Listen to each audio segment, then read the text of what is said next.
खबर शामिल करें। स्टॉक मार्केट में तेजी। 100 इंडेक्स में 1016 पॉइंट्स का इजाफा। 100 इंडेक्स 41,082 पॉइंट्स की सतह पर ट्रेड हो रहा है। कारोबारी हफ्ते का पहला रोज है। Head of business desk Haris Zameer हमारे साथ मौजूद हैं। हारिस, एक अच्छा इजाफा देखा गया है और कारोबारी हफ्ते के आगाज में ही अच्छी खबर सामने आई। इसके फैक्टर्स क्या हो सकते हैं?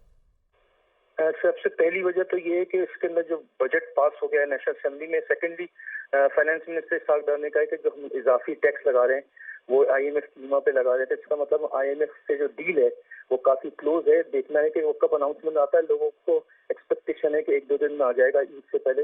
इसकी वजह से मार्केट में तेजी देखी जा रही है और बहुत पिछले एक हफ्ते में, पिछले जो लास्ट वीक था उसमें तकरीबन 1200 पॉइंट की कमी थी। तो ये जैसे आपने फरमाया first day of the new week है, लेकिन इसमें सिर्फ 2 ही ट्रेडिंग सेशन है क्योंकि बुध से छुट्टी हो जाएगी। तो लगता यही है कि मार्केट के अंदर मजीद मुस्बत रुझान देखा जाएगा। सब कुछ डिपेंड करता है आईएमएफ की डील से। ठीक है, आपने अपडेट किया, आपका शुक्रिया।